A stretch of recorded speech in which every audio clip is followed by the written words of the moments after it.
श्री गणेशाय नमः। श्री सरस्वते नमः। श्री गुरुभ्यो नमः। ओम नमो भगवते वासुदेवाय। वक्रतुंड महाकाय सूर्यकोटि समप्रभ निर्विघ्नं कुरु मे देव सर्वकार्येषु सर्वदा सर्वमंगलमांगल्ये शिवे सर्वार्थसाधिके शरण्ये त्र्यंबके गौरी नारायणी नमोस्तुते। गुरुर्ब्रह्मा गुरुर्विष्णु गुरुर्देवो महेश्वरा गुरु साक्षात् परब्रह्म तस्मै श्री गुरवे नमः। मूकं करोति वाचालं पंगुं लंघयते गिरिं यत्कृपातमहं वन्दे परमानन्दमाधवं। वसुदेवसुतं देवं कंसचाणूरमर्दनं देवकी परमानन्दं कृष्णं वन्दे जगद्गुरुं। जयाचा जगी जन्म नामार्थ झाला जयाने सदा वास नामात केला। जयाच्या मुखी सर्वदा नाम कीर्ती नमस्कार त्या ब्रह्म चैतन्य मूर्ती। जरी तरी वनी घेनू आठवी वत्स नित्य जननी करी कामे बालका पाशी चित्त। तदुपरी गुरुमाये लेकुरा ठेवी प्रेम श्री सद्गुरु रामानंद तुम्हा प्रणाम। आहे तू जननी मदीय नकळे अज्ञान मी लेकरू घाली गे मज प्रेम पाखर सदा दूरी नको घे धरू। प्रेमे वाहत मुक्त कंठ करुणी नाही तुझे बंधन प्रल्हादा गुरुराजया नित तुम्हा माझे असो वंदन। जय जय रघुवीर समर्थ अनंत कोटी ब्रह्मांड नायक राजाधिराज ब्रह्म चैतन्य रामानंद प्रल्हाद महाराज की जय। जय जय रघुवीर समर्थ पुंडलीक वरदा हरी विठ्ठल श्री ज्ञानदेव तुकाराम पंढरीनाथ भगवान की जय।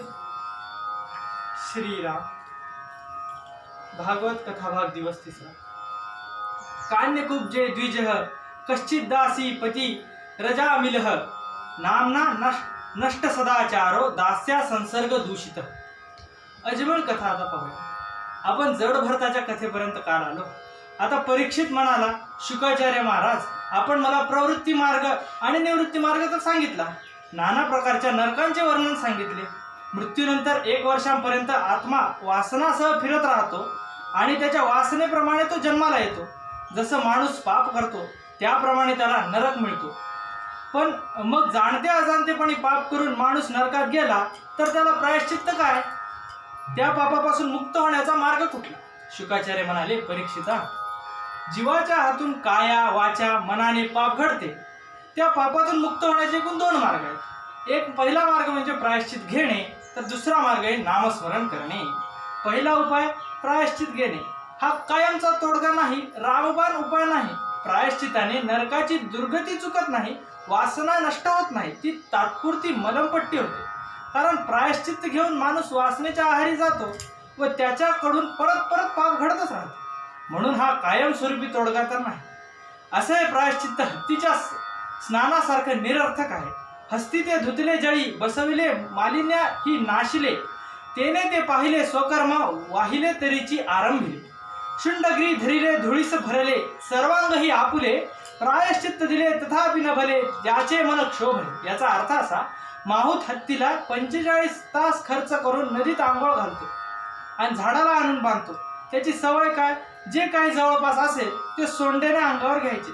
बिचारा माहूत आंघोळ घालून आणतो तोच हा परत तिथला धुराळा घेऊन परत अंगावर फवारतो, परत मळतो।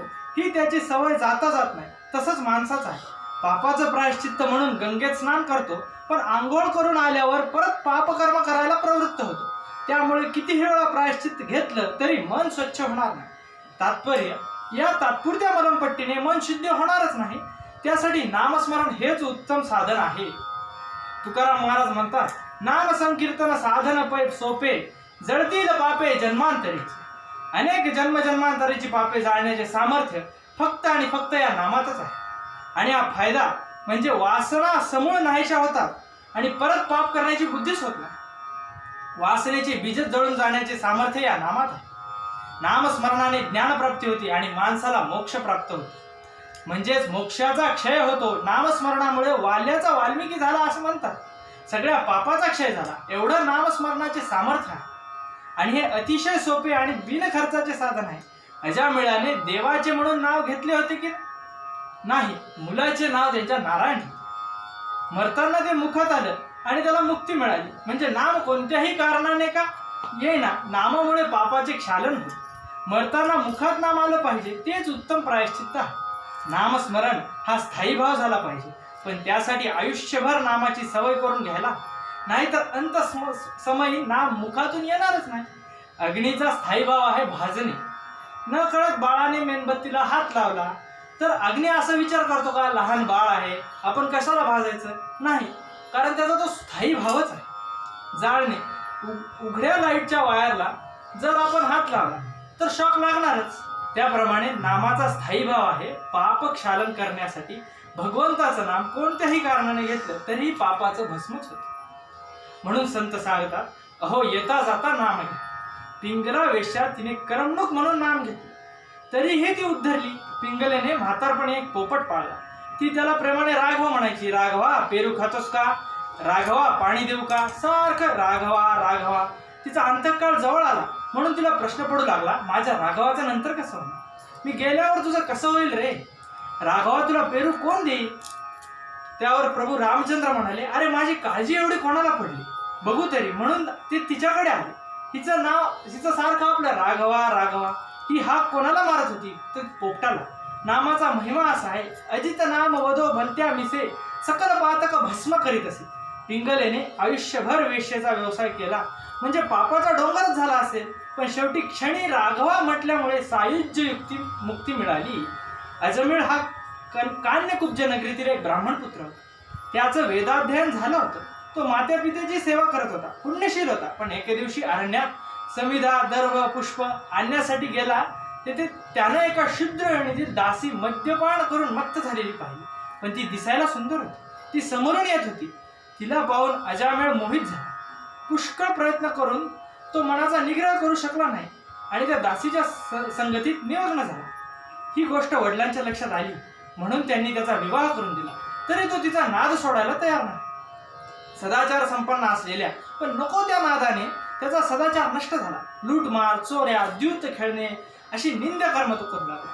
हे त्याचे प्रताप बघून बिचारे आई वडील शेवटी मरण पावले. आता तर त्याचं चांगलंच फावलं. पत्नीला त्याने हाकलून दिले. नंतर तिला घरी आणले. दुसऱ्या दासीला त्या घरी आणले. तिला 9 मुले झाली. 10व्या तिला दिवस राहिले असता योगायोगाने त्या गावात 4 बैरागी आले. ते गावात भिक्षा मागत होते. त्यांना गावात भिक्षा मिळाली नाही. सर्वांनी सांगितले, जा त्या अजामेळाकडे, तो खूप श्रीमंत आहे. त्यांच्याकडे आले. भिक्षा मागितली. ते म्हणाले, आम्हाला कोरा शिधा द्या, आम्ही शिजवून खाऊ. त्यावेळी अजामेळ घरात नव्हता. तेव्हा तिने डाळ, तांदूळ, दूध, साखर दिले, भांडी दिली आणि गोठ्यात जागा दिली. तिथे शिजवून खायला सांगितले. त्याप्रमाणे बैरागींनी स्वयंपाक केला. त्यांचे नाव आणि जाताना त्यांना आशीर्वाद दिला, तुम्हाला पुत्र प्राप्ती होईल, त्याचे नाव नारायण ठेवा, तुमचा उद्धार होईल.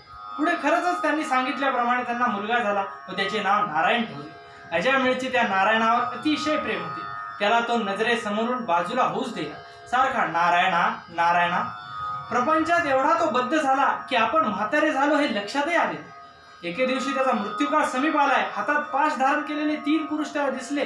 त्याचे ते भयंकर रूप पाहून अजामेळ घाबरला आणि पटकन नारायणाला हाक मारू लागला. नारायणा. तो लाडका असल्यामुळे सतत त्याचंच नाव तोंडात. नारायण खेळायला लांब गेला होता. त्याने उच्च स्वरात हाक मारायला सुरुवात केली, नारायणा. अशा प्रकारे मरण समयी अजामेळ नारायणाचे नाव घेत राहिले. ते पाहून विष्णुदूत तेथे आले. पाहिले तर आपल्या आधीच यमदूत तेथे आले न्यायला. विष्णुदूत म्हणाले, आम्ही नेणार याला. यमदूत म्हणाले, यमधर्माच्या आज्ञेचा प्रतिशोध घेणारे तुम्ही कोण? हा अजामेळ पापी आहे. हा शूद्र स्त्रीच्या सहवासाने स्वधर्मापासून भ्रष्ट झाला आहे. अशा पापी लोकांना आम्ही नेतो. ते पाप नष्ट करण्यासाठी नरक यातनेचे प्रायश्चित्त देतो, म्हणजे तो शुद्ध होतो, म्हणून आम्ही नेणार. तर विष्णुदूत म्हणाले, अरे याने मरण समय आमच्या स्वामींचे म्हणजे नारायणाचे नामस्मरण केले आणि शेवटच्या क्षणी जो नाम घेतो त्याचं एकाचं काय पण अनेक जन्मात केलेल्या पापाचं त्याचं भस्म होतं. त्या नामाने प्रायश्चित घेतलं गेलं आहे. खोटं वाटत असेल तर तुमच्या यमधर्मराजाला विचारून या. यमदूत गेले. घडला प्रसंग यमराजाला कथन केला. यमराज म्हणाले, बरोबर, भगवंतांनी मला सक्त ताकीद दिली आहे की मरण समयी जे माझं नाम घेईल त्याला माझे दूत आणणार, तुम्ही तिथे जाऊ नका. अशा तऱ्हेने विष्णुदूतांनी अजामेळला यमदूतापासून वाचवले आणि जीवदान दिले. त्यावेळी त्यांचं वय 88 वर्षाचं. त्याने विष्णुदूत व यमदूत यांचा संवाद ऐकला होता. त्याला विष्णुदूतांचं दर्शन झालं. त्याला कृतकृत्य झाल्यासारखं वाटलं. त्याचं गंडांतर टळलं होतं. त्याला 12 वर्ष अधिक आयुष्य मिळालं. तो मनात म्हणाला, मुलाच्या निमित्ताने काय असे ना, पण मी नारायणाला हाक मारली म्हणजे भगवंताचं नाम घेतलं म्हणून गंडांतर टळलं शेवटी. आणि विष्णुदूतांचं दर्शन झालं. आपल्या घरी आलेल्या बैराग्यांनी नारायण नाव ठेवायला सांगितलं. या गोष्टीची त्याला आठवण झाली. त्याला पश्चाताप झाला. स्वतःचीच लाज वाटली. वैराग्य उत्पन्न झालं. स्वस्त्रीला आणि मुलांना सोडून तो हरिद्वारला तपश्चर्येसाठी निघून गेला. तिथे आपले चित्त भगवत चिंतनात लावले. मन आत्म्याच्या ठिकाणी लावलं. वासनेचा प्रवाह बदलला. त्या भगवंताकडे वळवल्या वासना. परत विष्णुदूताचं दर्शन झालं. त्यांना नमस्कार करून त्याने आपला देह गंगेत विसर्जित केला. अशा पद्धतीने कोणत्याही कारणाने का होईना मरण समय भगवंताचं नाम घेतलं की सायुज्य मुक्ती मिळते. म्हणून शेवटच्या क्षणी मुखातून नाम येण्यासाठी आतापासूनच जिभेला वळण लावणे आवश्यक आहे. हेच या कथेचं तत्व आहे. इंद्रियांना जे वळण असतं, जी वासना असते, तसा पुढचा जन्म मिळतो. राजा भरत सम्राट होता, पण शेवटच्या क्षणी हरणात गुंतला. त्याचा विषय झाला म्हणून त्याला पुढचा जन्म हरणाचा मिळाला. म्हणून आतापासून जिभेला नामाचं वळण लावा. कारण पडिले वळण इंद्रिया सकळ, विषय तो झाला नारायण. आपला विषय नारायण झालाच पाहिजे. तसं तरच मरण समय भगवंताचं नाम मिळेल. कारण आपल्या भोवती काळ सतत गिरट्या घालत असतो. कधी झडप घालील माहिती नाही. म्हणून मरणाचं सतत स्मरण ठेवलं तरच मुखात नाम येते. मरण समय वात, कफ, पित्त या माणसाच्या देहात निर्माण होतात. हे त्रिदोष माणसाला हतबल करतात, भ्रमिष्ट करतात. बुद्धी चालत नाही, प्राण कोंडला जातो, जीव कासावीस होतो, जीव गुदमरतो, घरघर लागतो. यमदूत दिसतात, श्वासोश्वास वाढतात, दम लागतो आणि घाबरून जातो. समोर अंतकाळ दिसत असतो. मग अशा वेळी मुखात नाम यायला जिभेला आधीच वळण लावलं नाही तर मुखातून नाम येतच नाही. इंद्राकडून बृहस्पतीचा अपमान. कस्य हेतो परित्यक्त्या आचार्येणात मनसुरा एतदाश्चव भगवत शिष्याणा क्रमम दुरोहो.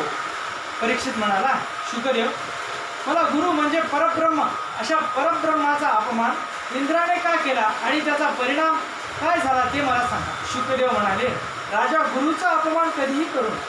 कारण गुरु म्हणजे परब्रह्म. ब्रह्मा, विष्णू, महेश तिघेही परब्रह्म स्वरूप आहे. शिष्याच्या ठिकाणी ज्ञानाची उत्पत्ती करतात म्हणून ते ब्रह्म आहे. ज्ञानाच्या बैठकीवर शिष्याचा सांभाळ करतात म्हणून ते विष्णू आहे. आणि शिष्याचे अज्ञान घालवतात म्हणून ते महेश आहे. म्हणून त्याचा कधीही अपमान करू नये. इंद्राने गुरूंचा अपमान केला म्हणून काय परिणाम झाला ते आता तुला सांग. एकदा देवांचा राजा इंद्र पत्नीसह सिंहासनावर विराजमान झाला. सर्व देवादिदेव त्या दरबारात होते आणि राजाची स्तुती करत होते. राजाच्या स्तुतीसुमनाने भारावून गेला. एवढ्यात त्या सभेत देवांचे परमगुरू बृहस्पतींचे आगमन झाले. इंद्राने त्यांना पाहूनही दुर्लक्ष केले. उठून त्यांचं स्वागत केलं नाही. ते आसनावर बसले तरी सुद्धा जागचा हलला नाही. बृहस्पतींच्या लक्षात आला, हा ऐश्वर्यांच्या मदाने आंधळा झाला म्हणून ते ताबडतोब निघून गेले. मग इंद्राच्या लक्षात आले की आपल्याकडून गुरुचा अपमान झाला आहे. त्याला स्वतःचीच लाज वाटली. अहंकार कळला आणि गुरूंची क्षमा मागायला निघाला. पण गुरुयोग मायेने अंतर्धान पावले, कुठेही सापडेना. ही गोष्ट असुरांना कळली आणि शुक्राचार्यांची परवानगी घेऊन देवांबरोबर त्यांनी युद्ध सुरू केले. त्यांच्या तीक्ष्ण बाणांनी देव घायाळ झाले आणि इंद्र सत्ताभ्रष्ट झाला. कारण गुरूंनी तसा शापच दिला होता. म्हणून गुरूंची अवज्ञा होणार नाही याची काळजी घ्यावी. गुरु हे देवापेक्षाही श्रेष्ठ आहे. म्हणून संत म्हणतात, गुरु तोची देव ऐसा ठेवी भाव, सद्गुरु गौरव काय वाटे. सद्गुरू म्हणजे परब्रह्म आहे, देव आहे. त्यांचं वर्णन गौरव करताना करावा तेवढा थोडा आहे आणि देवांपेक्षाही श्रेष्ठ आहे. कारण प्रत्येक क्षणी ते शिष्याचं हितच पाहतात. एकदा संत कबीरांना प्रश्न पडला, एका बाजूला गोविंद, एका बाजूला गुरु, आता मी काय करू? प्रथम वंदन कोणाला करू? त्यावर असा दोहा लिहिला, गुरु गोविंद दोऊ खडे काके लागे पाव, बलिहारी गुरु की जिन्ना गोविंद दे बताव. त्यांच्या लक्षात आलं की भगवंतापर्यंत पोहोचवणारे, वाट दाखवणारे गुरुच आहे. म्हणून प्रथम गुरूंना वंदन करावं. म्हणून त्यांनी प्रथम गुरूंना वंदन केलं. शास्त्रातही गुरुची महती सांगताना म्हणतात, गंगा पापम शशी तापम दैन्यम कल्प रूप रुस्तथा पापम तापश्च दैन्यम च हरते गुरु दर्शना. गंगा पाप नाहीसे करते, चंद्रताप नाहीसा करतो आणि कल्पतरू दैन्य नाहीसे करतो. पण सद्गुरु कृपा असेल तर ह्या तीनही गोष्टी दूर होतात. गंगेपेक्षा काशी श्रेष्ठ आहे असे मानतात, कारण काशी शंकर भगवंतांनी बसवली आहे. 9 खंड पृथ्वी तर 10वा खंड काशी आहे, अशी शास्त्राची मान्यता आहे. म्हणून काशीत मृत्यू आला तर मोक्ष मिळतो असे म्हणतात. म्हणून लोक काशीत जाऊन राहतात, पण कधी कधी तिथे राहूनही मरण येत नाही. म्हणून कंटाळून बाहेर पडतात कीच लगे मरण येत. हिमालयात गंगेचा 7 स्तोत्र सांग, तेथे अनेक महात्म्यांना मुक्ती मिळाली. म्हणून हिमालय श्रेष्ठ. काशीत मरण येईल याची खात्री नाही. हिमालयात जाणे आर्थिकदृष्ट्या शारीरिकदृष्ट्या शक्य नाही, अवघड आहे. त्यामुळे सद्गुरूंचे एवढे महात्म्य की ज्याच्या चिंतनाने सायुज्य मुक्ती मिळते. गुरु चिंतन घडे, मोक्ष सायुज्यता जोडे. म्हणून गंगा पवित्र, पाप नष्ट करणाऱ्या. गंगा पापामुळे मलिन होते, पण संत सद्गुरूंच्या चरणाचा स्पर्श झाला की तिचं मालिन्य नष्ट होते. म्हणून गंगा, यमुना, सरस्वती स्वतःला शुद्ध करण्यासाठी एकनाथांच्या कीर्तनाला जाऊन बसत. अशा रीतीने सद्गुरू या सर्वांपेक्षा श्रेष्ठ. म्हणून गुरूंचा कधीही अपमान करू. इंद्राने गुरुचा अपमान केला, म्हणूनच त्याची संपत्ती, सत्ता, ऐश्वर्य गेली आणि त्याचा फायदा म्हणून असुरांनी घेतला.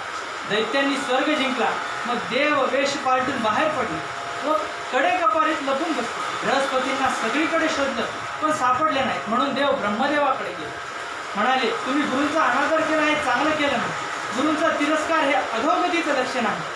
सद्गुरूंनी त्यांचे गुरु शुक्राचार्य यांचं भक्तिपूर्वक सेवा केली, म्हणून ते समृद्ध झाले आहे, बलवान झाले. आता तुम्ही तपस्वी, आत्मज्ञान संपन्न असा जो त्वष्टाचा पुत्र आहे विश्वरूप, त्याच्याकडे जा. त्याचा सत्कार करून त्याला गुरु करा. तो तुमची इच्छा पूर्ण करेल. तो मोठा ज्ञानी, तपस्वी आणि योगी आहे. फक्त तो कसा वागतो तो मनात न आणता आपलं काम करून घ्यायचं, कारण तो असुरांचा पक्षपाती आहे हे लक्षात घ्या. तो देव आणि दानव यांचा समान मानणारा आहे, कारण याचे मातृकुल असुरांचे आहे. ठीक आहे असे म्हणून सर्व देव विश्वरूपाकडे आहे. त्यांनी आपले गुरु होण्याची विनंती केली. विश्वरूप इंद्राला म्हणाला, पौरोहित्य करणे किंवा कोणाचा उपाध्याय होणे हे मला पसंत नाही, कारण त्यामुळे आमच्या तपश्चर्येचे तेज कमी होते आणि यजमानांच्या पातकाचं संक्रमण आमच्यात. परंतु आपण आता माझ्याकडे अतिथी म्हणून आले आहात, तेव्हा तुमची इच्छा पूर्ण करणे हेही माझं कर्तव्य आहे. म्हणून मी तुमची विनंती मान्य करून तुमचा गुरु होईल व तुम्हाला मार्गदर्शन करेन. अशा प्रकारे विश्वरूपाने देवांचे गुरुपद स्वीकारले. नंतर विश्वरूपाने इंद्राला नारायण कवच रूप दिले, वैष्णव विद्या सांगितली. तिचा वापर करून इंद्राने दैत्यावर हल्ला केला आणि त्याचा विजय झाला. राक्षस हरले. इंद्राला त्याची सत्ता, संपत्ती परत मिळाली. त्या विश्वरूपाला 3 शिरे होती. पहिलं सोमपीठ म्हणजे सोमपान करण्याचं, दुसरं सुरापीठ सुरा पिण्याचं आणि तिसरं अन्नाद म्हणजे अन्नभक्षण करण्याचं. त्यांची माताची रचना हे दैत्य वंशातील होती, त्यामुळे त्यांचं दैत्याकडे सुद्धा लक्ष होतं. तो यज्ञ करायचा तेव्हा इंद्राला, देवांना, अग्नीला उघड रूपाने हवीर भाग द्यायचा, पण हळूच असुरांनाही द्यायचा, कारण त्याचं मातृकुल असुरांचं होतं. त्यामुळे तो त्यांनाही अनुकूल होता. त्यांचं कपट इंद्राच्या लक्षात आलं. तो आमचा गुरु असून असुरांची ताकद वाढवतो, म्हणजे असुर केव्हाही स्वर्गावर राज्य करते. आपल्यालाही धोक्याची सूचना ब्रह्मदेवांनी दिली होती, म्हणून भीतीने इंद्राने त्याची 3 शिरे कापून टाकली, म्हणजे गुरुची हत्या केली. गुरुची हत्या म्हणजे ब्रह्महत्या. ते पाप इंद्राच्या माथी बसले. ते गुरुहत्येचं पाप त्याने 4 भागात वाटून टाकले, पृथ्वी, पाणी, वृक्ष आणि स्त्री. पण त्याबरोबर त्यांना वरदानही द्यावे लागले. पृथ्वीचे पाप ओसाड जमिनीच्या रूपाने दिसून येते. या वाटून घेतलेल्या पापाच्या बदल्यात पृथ्वीला वर मिळाला की जेथे कुठे खड्डा पडेल तो योग्य वेळी आपोआप भरला जाईल. पाणी, फेस आणि बुडबुडे या रूपाने दिसून येते. या बदल्यात झऱ्याच्या रूपाने जलाची आपोआप वाढ होते. वृक्ष झाड कापलं असता चीक दिसतो, तो पाप रूपाने दिसतो, पण त्याला नवीन फांद्या फुटून तो पूर्ववत फलित होतो. स्त्रिया रजस्वला या रूपात ते पाप दिसून येतं, पण पतीच्या सहवासाने मातृत्वाची प्राप्ती होते. आपला मुलगा विश्वरूप याचा इंद्राकडून वध झाला हे ऐकून त्वष्टाला राग आला आणि इंद्राला शत्रू उत्पन्न करण्यासाठी त्याने दक्षिणाग्नीमध्ये हवन केले. इंद्राचा नाश व्हावा म्हणून त्याने मंत्र म्हटला, इंद्रशत्रो विवर्धस्व माचिरहम जाही विद्विषम. म्हणताना चूक झाली होती, त्यामुळे इंद्राचा वध होण्यासाठी मंत्राचा अर्थच बदलला व इंद्रशत्रूचा वध व्हावा असा अर्थ झाला. त्यामुळे इंद्राचा विजय झाला व त्वष्टा पुत्र वृत्रासुराचा वध इंद्राकडून झाला. शुकाचार्य म्हणाले, राजा, वृत्रासूर म्हणजे पूर्वाश्रमीचा चित्रकेतू नावाचा सार्वभौम राजा होता, पण हा पार्वतीच्या शापामुळे वृत्रासूर झाला. कष्टाने यज्ञ करून त्याची उत्पत्ती केली. वृत्रासुर आणि देव यांचं युद्ध सुरू झालं. वृत्रासुराने देवांचं तेज, अस्त्र, आयुध गिळंकृत केली. तो खूप बलशाली असल्यामुळे त्याचा वध करणं देवालाही अशक्य झालं. तेव्हा सर्व देव भगवान विष्णूकडे गेले. त्यांची प्रार्थना केली की आपण सर्वेश्वर आहात, तेव्हा आपण आपले रक्षण करावे व वृत्रासुराचा मृत्यू व्हावा. तेव्हा भगवान विष्णू म्हणाले, तुम्ही आता दधीची ऋषींच्या आश्रमात जा. त्यांच्याकडे विद्या आहे, तपस्या आहे, योग सामर्थ्य आहे. नारायण कवचाच्या पठणामुळे त्यांच्या अस्थी अतिशय अभेद्य झाल्या आहेत. त्यांच्याकडून अस्थी मागून विश्वकर्माकडून त्याचा अस्थिपासून वज्रास्त्र करून घे. त्या शस्त्राने इंद्र तुला वृत्रासुराचा नाश करताय. असं म्हणून भगवान मुक्त झाले. त्याप्रमाणे सर्व देव दधीची ऋषींकडे आले आणि त्यांना विनंती केली, तुमच्या विद्या, तप आणि व्रत यांनी दृढ झालेल्या शरीराची मागणी करण्यासाठी आम्ही आलो. तेव्हा ते आनंदित होऊन म्हणाले, देवांनो, मला हा देह प्रिय असला तरी त्याला सोडून एक ना एक दिवस मी जाणारच आहे. त्यामुळे तो चांगल्या कामासाठी उपयोगी पडत असेल तर उत्तमच. असे म्हणून परब्रह्माच्या ठिकाणी आपल्या जीवाचे एकीकरण करून देहाचा त्याग केला. दधीची ऋषी नैमिषारण्यात होते. देहदान करण्यापूर्वी स्नान करावे म्हणून इंद्राने त्यांच्यासाठी सकल तीर्थ एकत्र करून आणली आणि कुंड तयार केले. त्याला मिश्र तीर्थ म्हणतात. आजही ते आपण तिथे आहे ते पाहतो. नैमिषारण्यात कालीपीठापासून 10 किलोमीटर अंतरावर आहे. त्या क्षेत्रावर त्यांनी स्नान करून देह सोडला. विश्वकर्म्याने त्यांच्या अस्थीचे वज्र तयार केले. त्या वज्राने इंद्राने सर्व असुराचा आणि वृत्रासुराचा नाश केला. इंद्रादी देवांचा विजय झाला, पण त्या विजयाचे शिल्पकार होते दधीची ऋषी. अशा तऱ्हेने वृत्रासुर मुक्त झाला. तो भगवंताचा भक्त होता. परीक्षित म्हणाला, वृत्रासुर देवभक्त होता, मग त्याला असुर कुळात जन्म का मिळाला आणि इंद्राने शेवटी त्याचा वध का केला? शुकाचार्य म्हणाले, वृत्रासुरा पूर्वजन्मीचा चित्रकेतू नावाचा राजा होता. त्याची पत्नी कृतद्युती, शिवाय त्याला अनेक राणे आहेत. पण एवढ्या राणे असूनही संतती नव्हती. तीच एक चिंता राजाला होती. एक दिवस योगायोगाने अंगिरा ऋषी त्याच्याकडे आले. त्याने त्यांचे राजाने यथोचित स्वागत केले. ऋषी म्हणाले, राजा तू चिंता दूर काय बरं दिसतो? तेव्हा राजाने पोटी संतान नसल्याचं मला दुःख आहे असं सांगितलं आणि मला पुत्र पाहिजे अशी प्रार्थना केली. तेव्हा मुनींनी त्याच्या समाधानासाठी पुत्र दिला. कृतद्युतीला पुत्र झाला हे पाहून तिच्या सवतींना मत्सर वाटू लागतो. आता राजा आपल्याकडे बघणार नाही, तिचेच लाड करेल या विचाराने एका मुलाला विष घातले आणि तो पुत्र शेवटी दिला.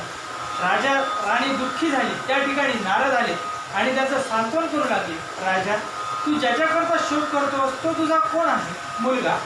पण या जन्मात तुझे एवढेच ऋणानुबंध होते असे समज.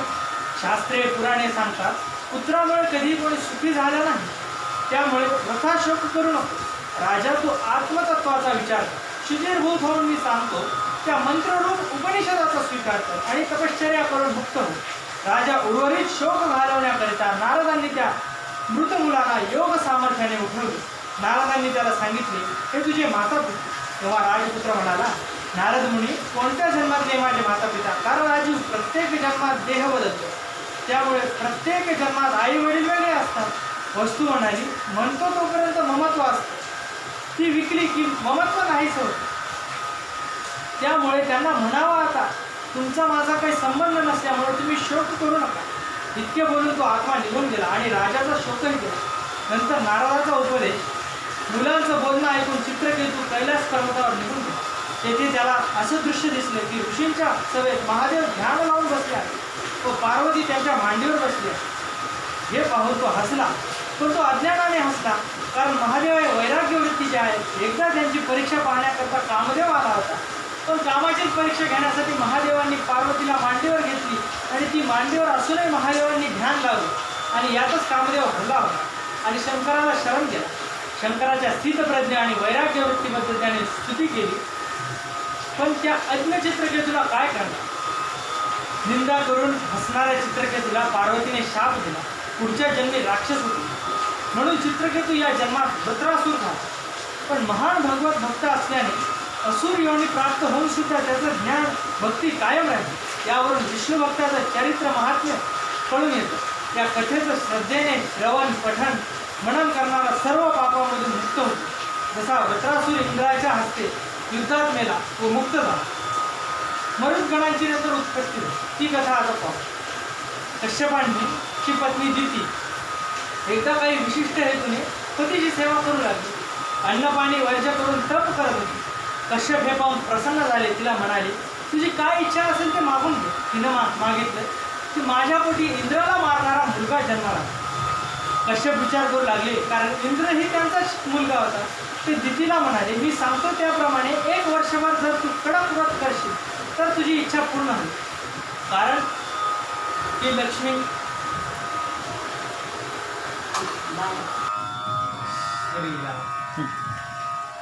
दितीने व्रत करायला सुरुवात केली.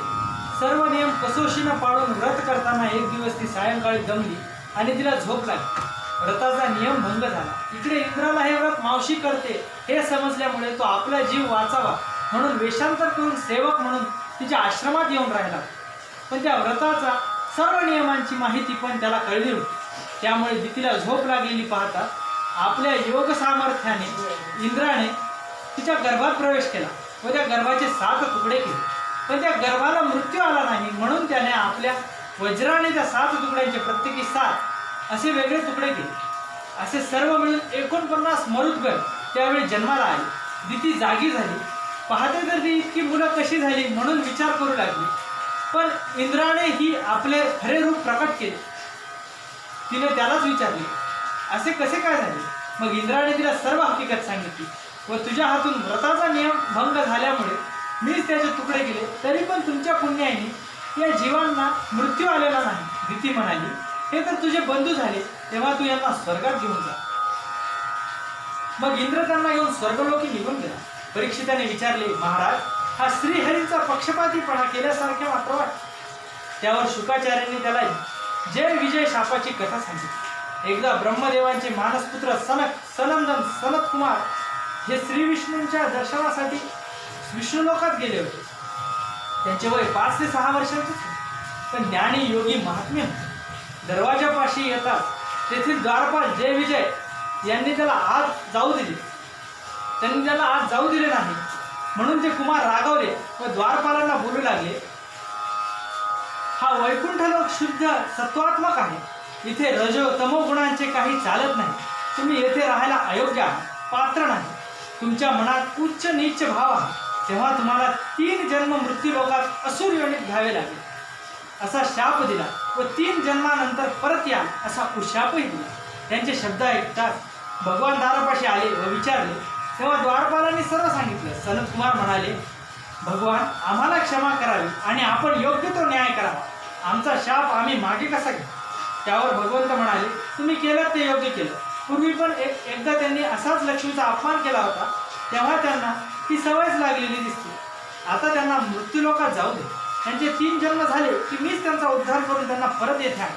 त्या शापाचा परिणाम म्हणून पहिल्या जन्मात ते हिरण्याक्ष व हिरण्यकश्यपू असे भाऊ दितीच्या पोटी जन्माला आले. त्यातील हिरण्याक्षाचा वध वराह अवतार धारण करून भगवंतांनी केला. पृथ्वीचा उद्धार केला आणि हिरण्यकश्यपूचा नाश नरसिंह अवतार धारण करून केला. पुढे ते दोघे रावण आणि कुंभकर्ण भाऊ झाले. तेव्हा भगवंत श्रीरामांनी त्या दोघांचाही नाश केला आणि 3ऱ्या जन्मात ते शिशुपाल आणि दंतवक्राच्या रूपात जन्माला आले आणि कृष्णाकडून त्यांचा उद्धार होऊन ते शापमुक्त झाले व जय विजय म्हणून पुनश्च वैकुंठ लोक प्राप्त झाले. आता भक्त प्रल्हादाची कथा आता पाहू. सर्व साम्राज्य सर्व प्राणीमात्राचं कल्याण करणारा वेदांत म्हणजे वेदांत, तर फक्त स्वतःच कल्याण व्हावं या हेतूने आपल्या दोषाचं समर्थन करणारा वेदांत म्हणजे आसुरी वेदांत. आपण मागच्या भागात पाहिलं की जय विजय मधला जय म्हणजेच हिरण्याक्ष आणि त्याला वराह भगवंतानं मारलं. त्याचा भाऊ हिरण्यकश्यपू याने आपली आई व भावजय यांना आसुरी वेदांत सांगितला. तो म्हणाला, मी माझ्या भावाला मारणाऱ्याचा बदला घेणार, त्यासाठी मी तपश्चर्या करेन. विष्णू तर माझे शत्रूच आहेत, त्यामुळे मी तपश्चर्या करून ब्रह्मदेवांना प्रसन्न करून घेईन आणि मी अमर होईल. असुर आणि देवाचे युद्ध हा निसर्ग नियम आहे. असत प्रवृत्तीवर सत्प्रवृत्तीचा विजय ठरलेला आहे. ही भगवंताची लीला आहे.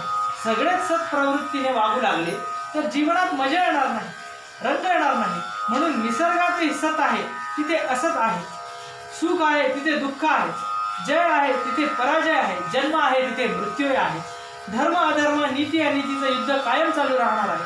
ही भगवंताची लीला आहे.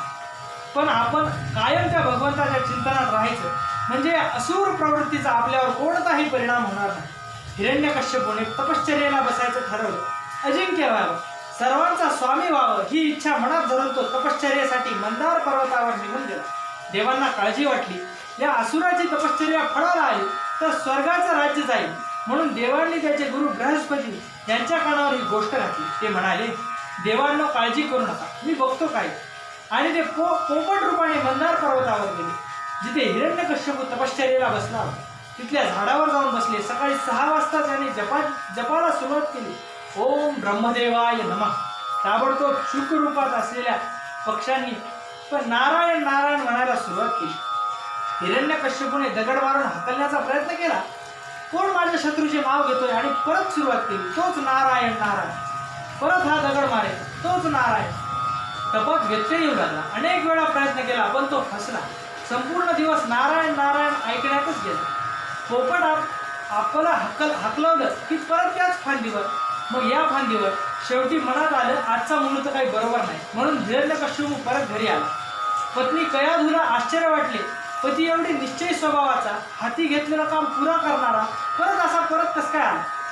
चेहऱ्यावरून तरी काम पुरं झालं नव्हतं असंच वाटलं. बोलण्याची काही सोय नव्हती.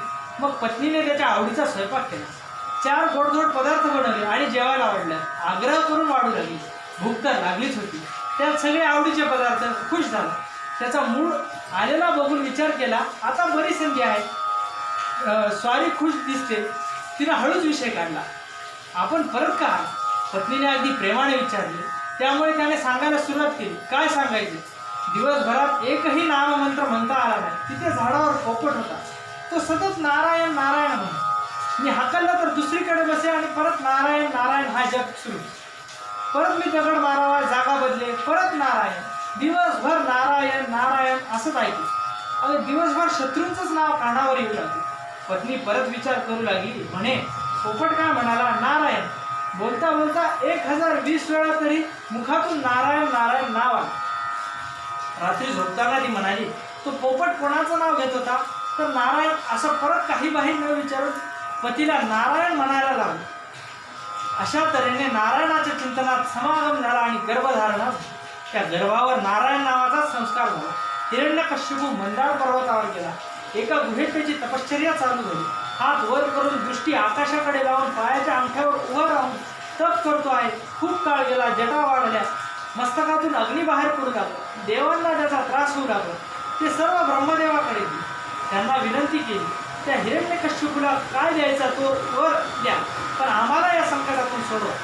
त्याच्या तपाचं तेज आम्हाला सहन होत नाही. ब्रह्मदेव म्हणाले, ठीक आहे, तुम्ही शांत व्हा, मी जाऊन येतो. ब्रह्मदेव हिरण्यकश्यपू जवळ आले. त्यांची तपश्चर्या व अवस्था पाहून आपल्या कमंडलूतील पाणी त्याच्या अंगावर टाकतात त्याला दिव्य शरीर प्राप्त झालं. मग हिरण्यकश्यपूने ब्रह्मदेवाची स्तुती केली. त्यांनी कोणता वर पाहिजे असे विचारल्यावर हिरण्यकश्यपू म्हणाला, आपण ज्या ज्या जीवांना निर्माण केलं त्या कुणाकडूनही मला मृत्यू नको. घराच्या आतही मृत्यू नको आणि घराच्या बाहेरही नको. दिवसा मृत्यू नको, तसेच रात्री देखील मला मृत्यू नको. भूमीवर मृत्यू नको आणि अंतराळातही मृत्यू नको. माणसापासून येऊ नये, तो मृत्यू पशुपासून देखील येऊ नये. आणि शेवटी म्हणाला, युद्धात मी अजिंक्य व्हावं, सर्वांवर माझं स्वामित्व असावं आणि इंद्राधिक लोकपालांचं सामर्थ्य मला प्राप्त व्हावं. असे इतके सगळे वर मागितले पाहून ब्रह्मदेवाला आश्चर्य वाटले. पण त्याची तपश्चर्याच इतकी कडक होती, म्हणून ब्रह्मदेवाने त्याला तुझी इच्छा पूर्ण होईल असं सांगितले व ते अंतर्धान पावले. इकडे ही संधी साधून इंद्राने त्याच्या राज्यावर स्वारी केली. सर्वांना हरवले. कयाधूला घेऊन निघाला. वाटेत नारदमुनी भेटले. म्हणाले, इंद्रा, हिला कुठे घेऊन चाललाय? इंद्र म्हणाला, स्वर्गात. नारद म्हणाले, अरे इंद्रा, हिच्या पोटात तर गर्भ आहे, तिला गर्भधारणा झाली. इंद्र म्हणाला, म्हणून तर नेतोय. तो आसुरी गर्भ जन्माला आला की मी मारणार. नारद म्हणाले, अरे हिच्या पोटात असुरांचा गर्भ नाही, तर तो भगवंत भक्ताचा गर्भ आहे. सोड तिला, मी तिचा सांभाळ करतो. असं म्हणून नारद तिला आश्रमात घेऊन गेले. तिथे चाललेला सत्संग, शास्त्रवचन, पुराणवचन याचा परिणाम त्या गर्भावर झाला. शिवाय सतत नारदांचा नारायण नारायण नाममंत्राचाही संस्कार झाला. अशा तऱ्हेने सुसंस्कार झालेला बालक कयाधूच्या पोटी जन्माला आला. नारदांनी त्या दोघांना स्वगृही पाठवले. हिरण्यकश्यपू घरी आला. नगरात मोठ्या थाटामाटात स्वागत झालं. हिरण्यकश्यपूला वाटत होतं मी अमरच झालो असं समजून तो माजला. गणपती बाप्पांना वाटलं गावाला जावं, तर परवानगीशिवाय जाता येत नव्हतं. नारदांना तर रोज सकाळ संध्याकाळ विनावादन करावं लागत होतं. त्यांच्या समोर भयानक दहशत निर्माण केली. त्या दिवसापासून हिरण्यकश्यपूने श्रीहरींचा द्वेष करायला सुरुवात केली. स्वर्गातून देवांना हाकलून दिले व स्वतः तेथे राहून राज्य करू लागला. इंद्रादिक लोकपाल भीतीने बाहेर पडले व श्रीहरींना शरण गेले. भगवंतांनी आकाशवाणीच्या माध्यमातून त्यांना सांगितलं, देव हो, तुम्ही भिवू नका, तुमचं कल्याणच होईल. त्या हिरण्यकश्यपूचा मी नाश करणार आहे. कारण मला माहीत आहे की ब्रह्मदेवांनी दिलेल्या वरदानाने तो माजला आहे. पण जेव्हा त्याच्याकडून वेदांचा, देवांचा, विप्रांचा, धर्माचा, सत्पुरुषांचा तसेच माझ्या भक्तांचा अपमान असा छळ होईल, त्यावेळी मी त्वरित येऊन त्याचा नाश करेन. हिरण्यकश्यपूला 4 मुले होती. सर्वात धाकटा मुलगा प्रल्हाद, पण गुणांनी मोठा होता, सत्य प्रतिज्ञ, नम्रता श्रेष्ठ, हरिभक्त, इंद्रिय निग्रह करणारा असा तो. त्यांच्यात असुरी वृत्तीचा लवलेशही नव्हता. त्यामुळे हिरण्यकश्यपूच्या मनात त्याच्याबद्दल वैर निर्माण झाले. तो 5 वर्षाचा झाला. हिरण्यकश्यपूने त्याला शिकायला गुरूंकडे पाठवले. दैत्यगुरु शुक्राचार्यांनी पुत्र षंड अमर्क यांच्या स्वाधीन करून टाकले. इतर दैत्य मुलांसोबत याला राहावं लागलं, पण प्रल्हादाला गुरूंनी शिकवलेलं पटेल. एकदा गुरु त्याला घेऊन राजवाड्यात गेले असता प्रल्हादाने पित्याला साष्टांग नमस्कार केला. पित्याने त्याच्या मांडीवर घेतलं, विचारलं, बाळा प्रल्हादा, तुला काय करावं असं वाटतं? तुझ्या मनाने जे योग्य असं काय करायचं ठरवलं आहे? प्रल्हाद म्हणाला, पिताजी रागवू नका, पण माझ्या मनाने योग्य म्हणजे हरिभक्ती करावी असं ठरवलं. हिरण्यकश्यपू हसला, मनात म्हणाला, ही पहिलीच वेळ आहे, हा अजून लहान आहे, त्यामुळे याला समज नसते. म्हणून त्याने गुरुजींना सांगितलं, तुम्ही जरा याच्याकडे विशेष लक्ष द्या. सर्व दैत्यांच्या मुलात राहून असले विचार याच्या मनात उत्पन्न होऊ देऊ नका. गुरुजी प्रल्हादाला घेऊन निघाले आणि विचारू लागले, मी तर तुला सर्व काही शिकवले नव्हते, तेच तू पिताजींना सांगितले. हा तुझा बुद्धिभेद कोणी मुद्दाम केलाय का? तुला स्वतःला तसं वाटतंय? प्रल्हाद म्हणाला, सर्वांचा आत्मा परमात्मा आलेला सर्वात योगी भगवान श्रीहरी हा माझा बुद्धिभेद करतो आहे. गुरुजींनी त्याला धाक दाखवायला सुरुवात केली. हातात छडी घेऊन त्याला भीती दाखवली व सर्वांबरोबर पुन्हा शिकवायला सुरुवात केली. पुन्हा परत गुरुजी प्रल्हादाला घेऊन राजवाड्यावर निघून गेले. त्याने पित्याला साष्टांग नमस्कार केला. पिताजींनी मांडीवर घेऊन विचारले, आता खूप दिवसांनी आला आहेस, तुझं उत्तम शिक्षण आता कुठपर्यंत आहे? प्रल्हाद न घाबरता सांगू लागला, पिताजी, मानव जन्माला येऊन जेवढं शिकायला पाहिजे तेवढंच मी शिकलो. भगवान विष्णूंची नवविधा भक्ती करता आली पाहिजे व त्यांच्या इच्छेप्रमाणे माझ्याकडून ही भक्ती घडते आहे.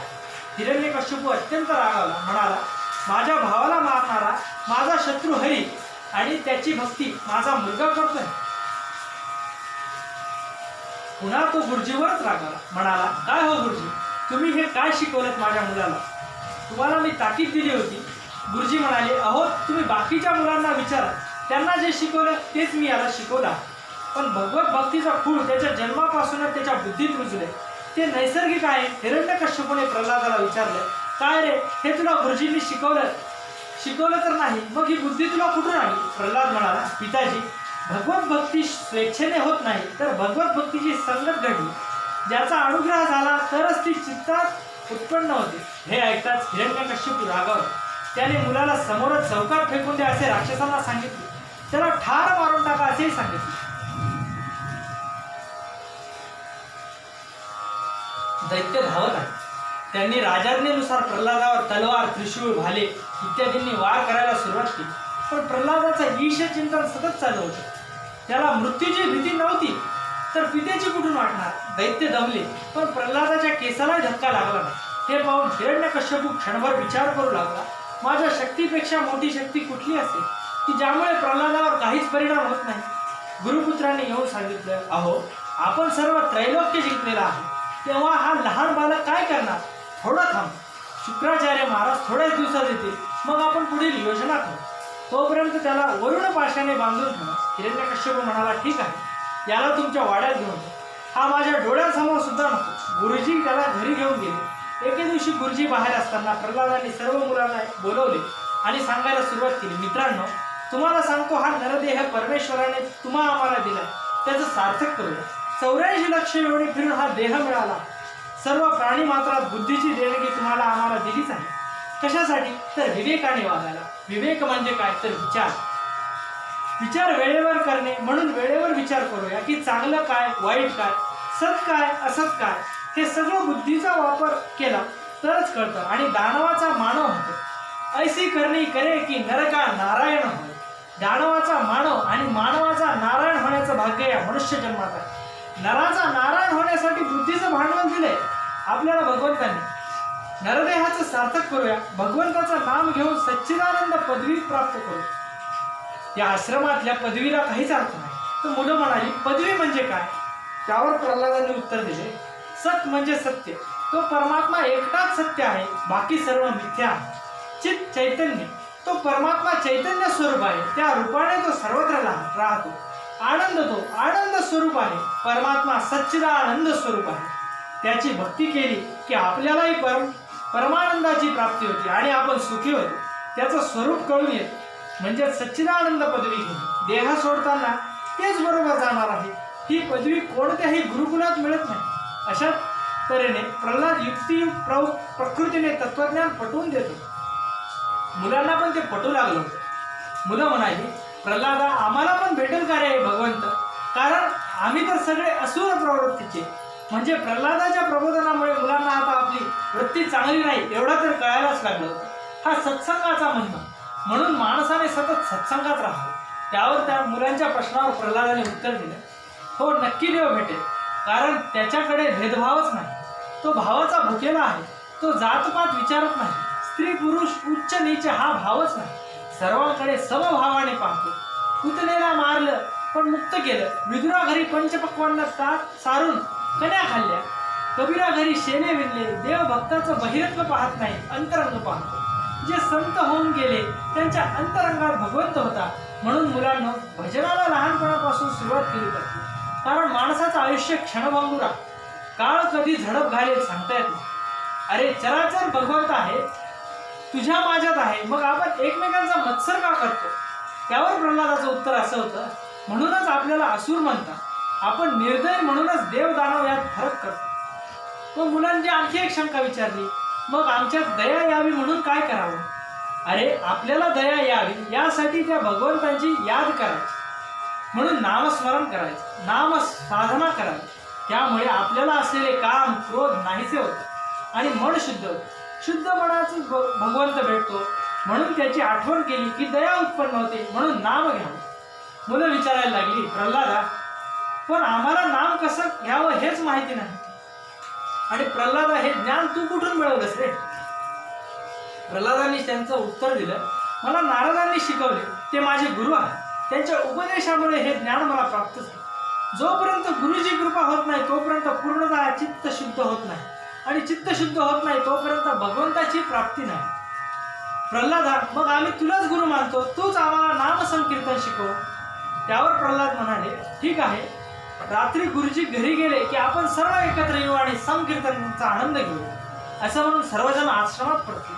गुरुजी रात्री गेल्यावर अंगणात सर्वजण एकत्र जमले. प्रल्हाद म्हणाला, एकट्याने घ्यायचं ते नाम आणि सर्वांनी मिळून करायचं ते संकीर्तन. आपण सर्वांनी मिळून संकीर्तन करू. संकीर्तन हे तल्लीन होऊन झालं पाहिजे.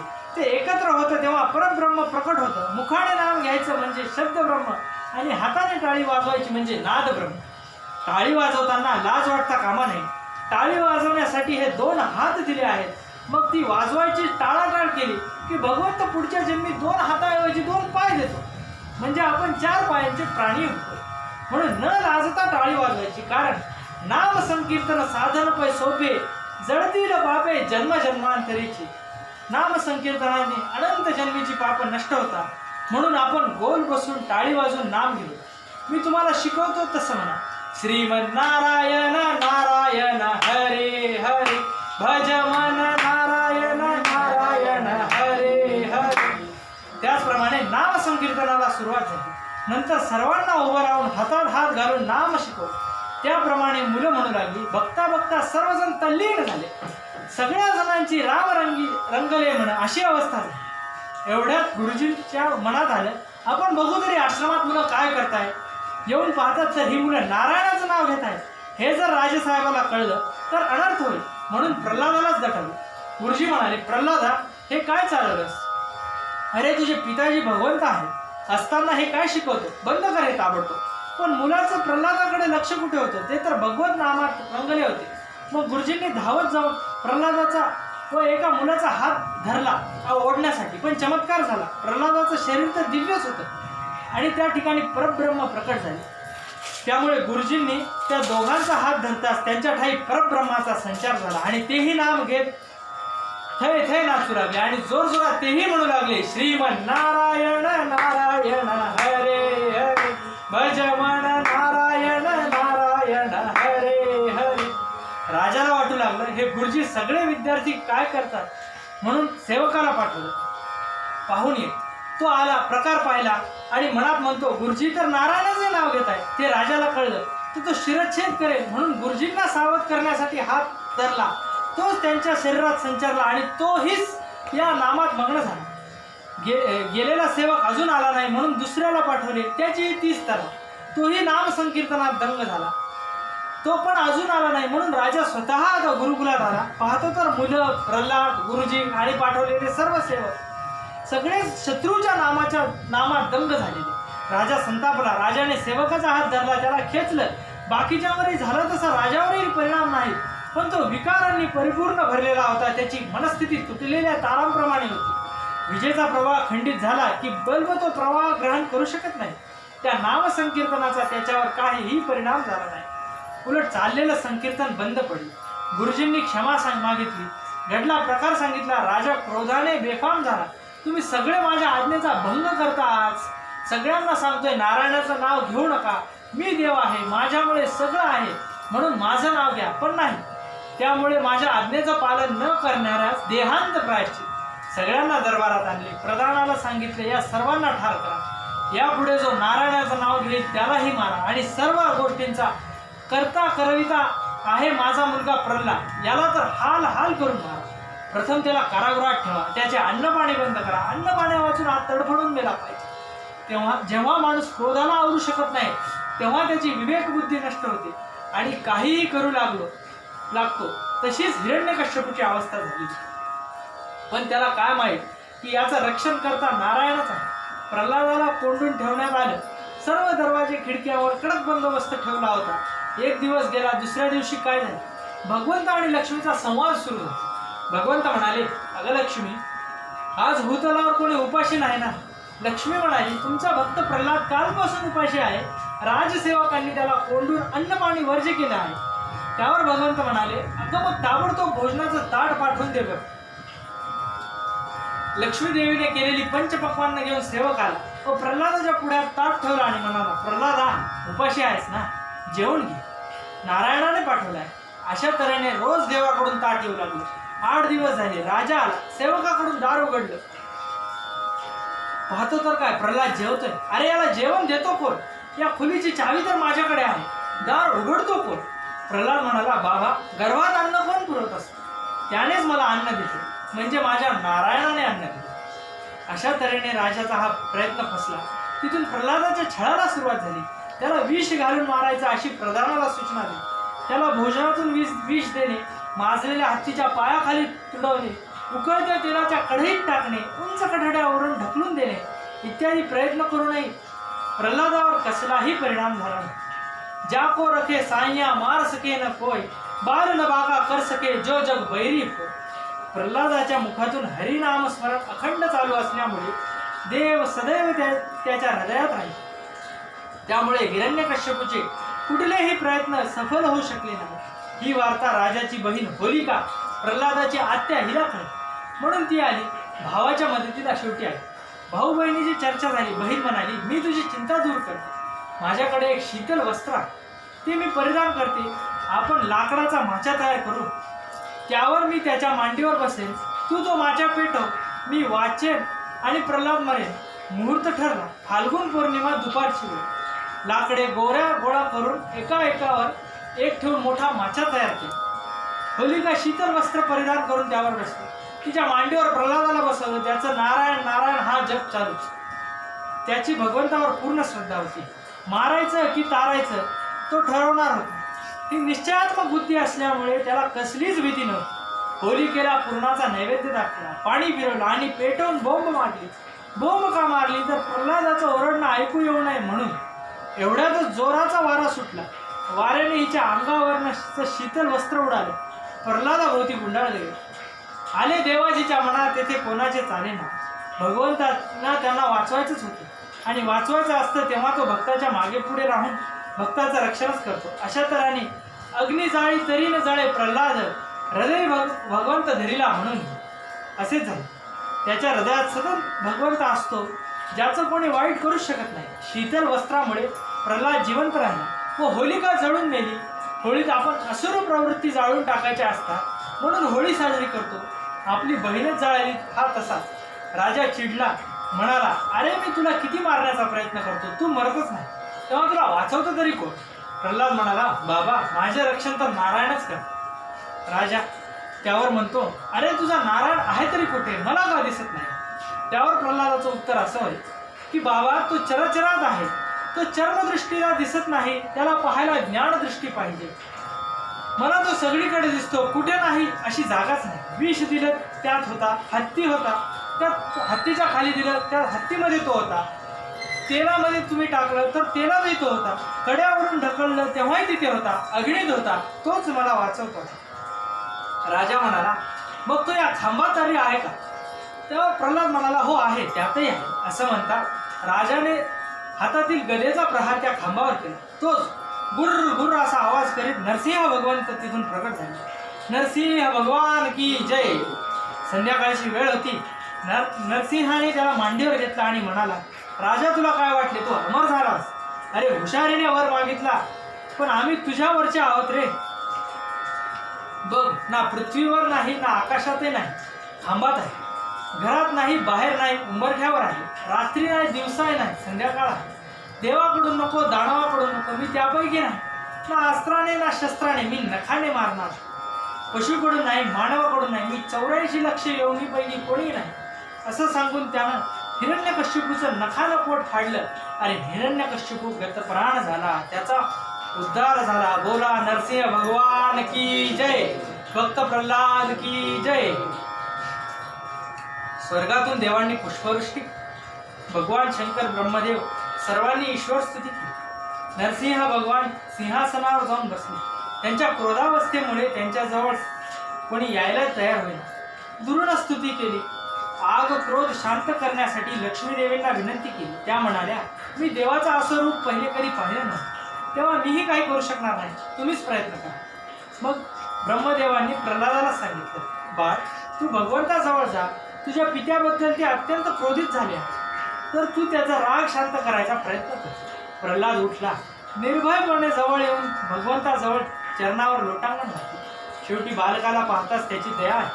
त्याला उठवलं आणि त्याच्या मस्तकावर हात ठेवला.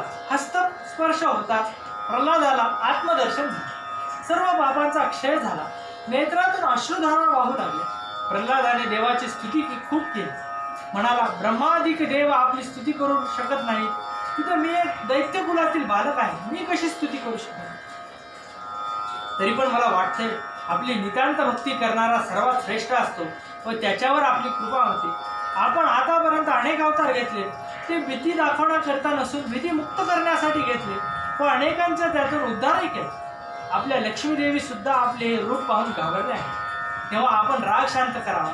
ज्याच्याबद्दल राग होता तर त्याचा तर मृत्यू झालेला आहे. सर्वांना आनंदही झाला. भगवान प्रसन्न झाले. म्हणाले, प्रल्हादा बेटा, तुला काय पाहिजे ते मागून घे. प्रल्हाद म्हणाला, देवा या लोभात टाकू नका, मी लोभी नाही, मी मुमुक्ष आहे. आपल्यासारखे स्वामी मला मिळाले आणि मी आपल्या अनन्य भक्तीने प्रसन्न आहे. मागणारा तो भक्त नसतो, लोभी नसतो, पण तरी सुद्धा आपण जर मला काही देणार असाल तर माझ्या मनात कोणतीही वासना राहू नये, एवढा वर मला द्यावा. माझ्या मनात कोणतीही इच्छा उत्पन्न होऊ नये. आणि अजून एक वर म्हणजे आमच्या पिताजींनी आपला द्वेष केला, वैर केलं, पण ते अज्ञानानं केलं असं समजून त्याचाही उद्धार व्हावा अशी माझी इच्छा आहे. भगवान नरसिंह म्हणाले, बाळ प्रल्हादा, तुझ्या पित्याचा तर उद्धार झालेलाच आहे, पण पित्याच्या पूर्वीच्या 21 पिढ्यांचाही उद्धार झाला, कारण तुमच्या घरात तुझ्यासारख्या सर्व कुलाला पवित्र करणारा मोठा भक्त निर्माण झाला. ज्या ज्या देशात माझे भक्त असतील तेथे सर्व देश पवित्र होतात. पुढे नरसिंह भगवान म्हणाले, ब्रह्मदेवा, तुम्ही यापुढे कुणालाही वर देताना विचार करून घ्या. तुम्ही दिलेल्या वरदानाचे दुष्परिणाम सर्वांनी पाहिले, त्यावरही उपाय काढून मला एक दिव्य आणि भयानक स्वरूपाचा अवतार घ्यावा लागला. इतके सांगून ब्रह्मदेवांना भगवान नरसिंह अंतर्धान पावले. मुलतान ही हिरण्यकश्यपूची राजधानी होती. ती सध्या पंजाब राज्यात होती. त्या ठिकाणी हा प्रसंग. आज फाळणी झाल्यानंतर पंजाबचा काही भाग पाकिस्तानात गेला. आजही तिथे नरसिंह मंदिर आहे. म्हणून पंजाबातले लोक आपल्या नावापुढे सिंह लावतात. पुढे ब्रह्मदेवांनी प्रल्हादाला राज्याभिषेक केला. प्रल्हादाने सर्व मान्यवरांचा सत्कार केला आणि सर्वजण ब्रह्मदेवामध्ये सर्व आपापल्या लोकात निघून गेले. हरे नमः. आश्रम धर्म वर्णाश्रमांचा आचार. अशा प्रकारे भक्त प्रल्हादाने दैत्यराज हिरण्यकश्यपूचे चरित्र नारदांच्या मुखातून ऐकल्यावर धर्मराजाला आनंद झाला आणि नंतर नारदांना विचारले, महाराज, मानवांचा जो धर्म आहे आचार धर्म, वर्णाश्रमांचा आचार तो आचार धर्म आपण सांगावा, कारण आपण साक्षात ब्रह्मपुत्र आणि नारायणाचे भक्त आहात. त्यामुळे आपल्याला खरे खरे धर्म रहस्य माहीत असते. नारदांना समाधान वाटले. म्हणाले, धर्मराजा, भगवान नारायणाच्या मुखातून मी जो धर्माचार ऐकलेला आहे तो मी तुला सांगतो. आरंभाला दाक्षायणीपासून ज्यांनी अवतार घेतला, बद्रिकाश्रमात त्याचं वास्तव्य तप चालू आहे. धर्माचं मुख्य प्रमाण म्हणजे वेदरूपी परमात्मा.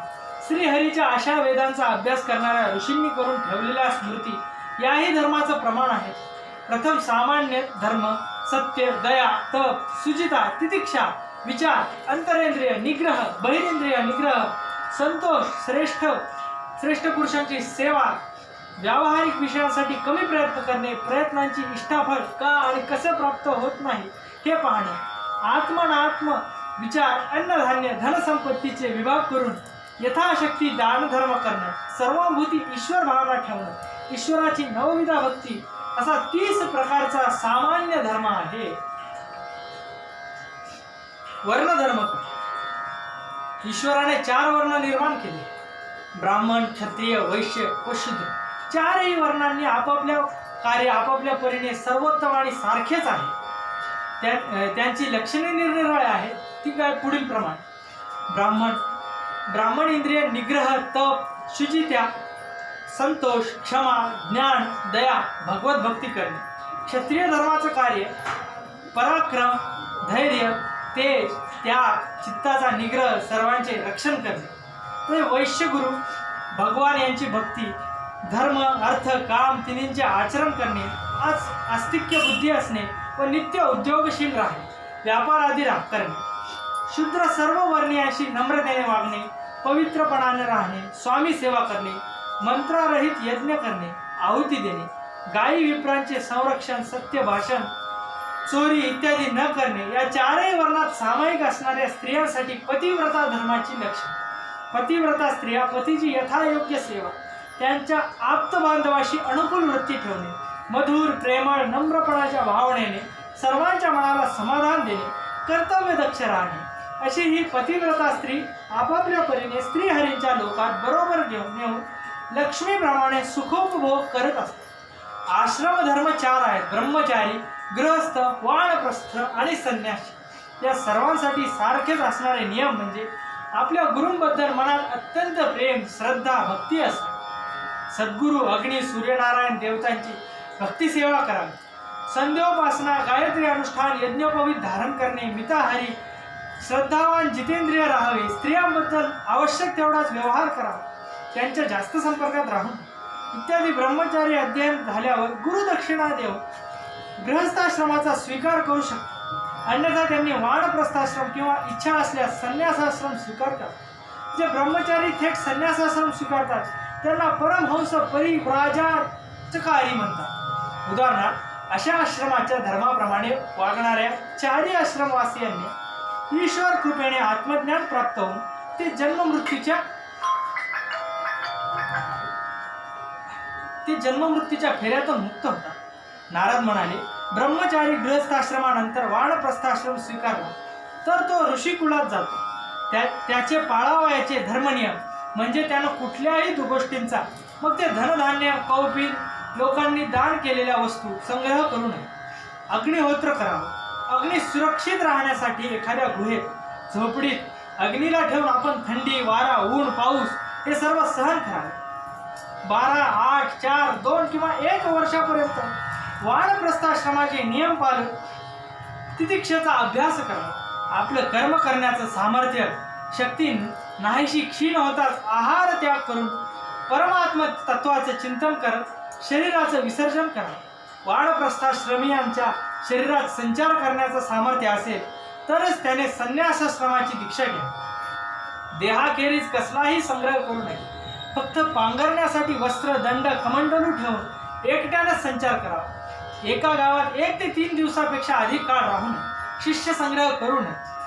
संन्यासाश्रमात सुद्धा प्रकार आहेत. आत्मज्ञानासाठी घेतलेला संन्यास, ज्ञानाच्या इच्छेने घेतलेला संन्यास व ज्ञान झाल्यानंतरचा संन्यास जो नैसर्गिक संन्यास म्हणजे विद्वत संन्यास जो फार श्रेष्ठ आणि मोठा असा. अशा संन्यासाची चर्चा करताना नारदांना पूर्वी भगवान अवधूत, दत्तात्रेय आणि प्रल्हाद यांच्यात झालेला संवाद आठवतो. तो संवाद म्हणजे नारद म्हणाले, धर्मराजा, मी तुला सांगतो, एकदा पृथ्वीवर संचार करण्यासाठी प्रल्हाद बाहेर पडला असता मी पाहिलं. कावेरी नदीच्या तीरावर एका झाडाखाली एक महात्मा जमिनीवर पडले. त्यांच्या मुखावर विलक्षण तेज आहे, पण काही कळत नाही की कोण असावे, त्यांचा वर्णाश्रम कोणता असावा. पण प्रल्हादांनी त्याला नमस्कार केला, पायावर मस्तक ठेवले आणि जिज्ञासूपणाने विचारले, आपण कोण आहात? आपले शरीर इतके धष्टपुष्ट कसे? आपण तर स्वस्थ झाडाखाली पडून राहिलेले आहे. काही उद्योग धंदा करीत नाही, जवळ कशाचा संग्रह नाही, मग खाण्यापिण्याची व्यवस्था कशी आहे? नारद सांगताय. प्रल्हादाचं भाषण ऐकून अवधूत हसले व म्हणाले, बाबा रे, तू मोठा भगवत भक्त आहेस, तू विचारलेस म्हणून सांगतो. अवधूत म्हणाले, मी कार्य करत नाही, मी अनेक योनींमध्ये फिरून आलो व दैवयोगाने मला मनुष्य जन्म मिळाला, म्हणजे स्वर्ग मोक्षाचा दरवाजा मिळाला. पण मी सगळीकडे निरीक्षण केले असता असे लक्षात आले की स्त्री पुरुष सर्वच मानव एकंदरीत रात्रंदिवस कर्म करतात. कशासाठी? तर सुखप्राप्तीसाठी. पण उलट त्यांना काय मिळतंय तर त्यांच्या जवळ असलेली सुखेही जातात आणि नसलेली दुःखेच वाटायला येतात. हे पाहून मग मी ठरवलं, काहीही करायचं नाही. खरी सुख रूपता कशात असेल तर आताच आनंद रूप आहे. म्हणून मी आत्मचिंतनात निमग्न राहतो. द्रव्य, अर्थ यासाठी रात्रंदिवस कर्म करून साठवलेल्या द्रव्यापासून तरी कुठे सुख आहे? कारण द्रव्य, वासना, लोभ संपतच नाही. मग त्या धनाचा रक्षणासाठी प्रयत्न, उपभोग किती, उपयोग किती, काही ठरत नाही. एक दिवस चोरापोरी गेलं की सर्वच गेलं आणि दुःख पदरात पडलं असं होतं. अर्थवासना गेली पाहिजे. तसेच प्राणाबद्दलही इतकी आस्था उपयोगाची नाही. म्हणून अवधूत म्हणतात, संतोषाने राहण्यासाठी मी 2 गुरु केले, मधमाशा आणि अजगर. मधमाशा रानोरान फिरून हिंडून मध गोळा करून आणतात, त्याचे पोळे तयार करतात, मधाचा भला मोठा संग्रह करतात. पण काय होतं, स्वतःही उपभोग घेत नाहीत, दुसऱ्यालाही देत नाही, तर तिसराच कोणीतरी घेऊन जातो व माशांना मारून टाकतो.